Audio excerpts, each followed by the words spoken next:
المكنه دي تدور تلاقي عالم قدامك، ده بيحب وده بيكره، ده بيقتل ده بيتقتل، ده بيتولد ده بيموت، دي بتتطلق دي بتزغرط. سيما يا بنت سيما. النهاردة إن شاء الله هنضيف سلسلة جديدة بجانب سلسلة مسلسل ذا تويلايت زون وسلسلة الأفلام القصيرة وسلسلة الأفلام النفسية اللي على القناة، وهي سلسلة جديدة هيكون اسمها سلسلة الأفلام اللامرئية، وهتكون عبارة عن أفلام عظيمة ومش واخدة حقها خصوصا عندنا هنا في الوطن العربي.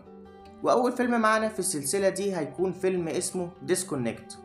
حابب أقولك إن في 2012 وبداية الازدهار الحقيقي في مجال الإنترنت لانتقاله من مجرد ترفيه لشيء أساسي لكل الأعمار، ووصل عدد مستخدمين الإنترنت في سنتها لما يقرب ل 400 مليون، في حين إن في سنتها برضو وصل مرضى الاكتئاب والعزلة لحوالي 350 مليون.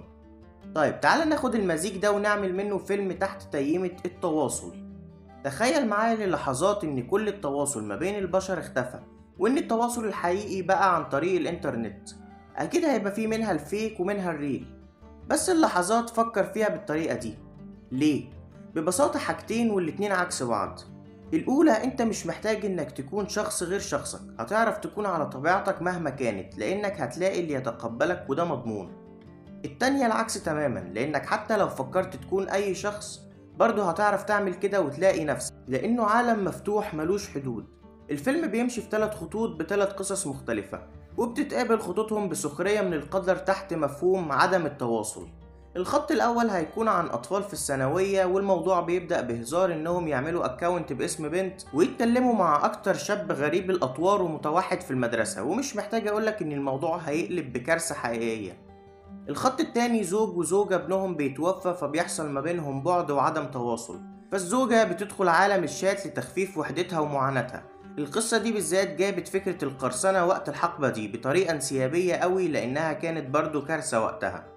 أما القصة التالتة والأخيرة والمفضلة لقلبي الصراحة فهي غريبة جدا، هتكون ما بين شاب ويب كام اللي هو ببساطة شبه فكرة الأونلي فانز بالظبط، ووقتها فعلا الموضوع كان منتشر حقيقي.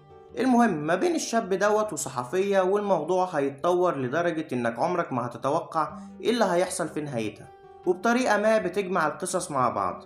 حابب أقولك برضو إن موسيقى الفيلم ده عظيمة جدا جدا، ومن تأليف ماكس ريتشر، والمقطوعة اللي تم استخدامها في الفيلم استخدمت في أفلام تانية كتير، أشهرهم كان شاتر آيلاند ومسلسل لا تطفئ الشمس، والتمثيل في الفيلم عظيم جدا برضو الحقيقة. وفي النهاية ده هيكون أعظم عمل اتكلم عن مفهوم عدم التواصل هتشوفه في حياتك. وبس كده، ما تنساش تعمل لايك وتشترك في القناة وتفعل زر الجرس عشان يوصلك كل جديد دايما أول بأول. أشوفكوا الفيديو الجاي، سلام.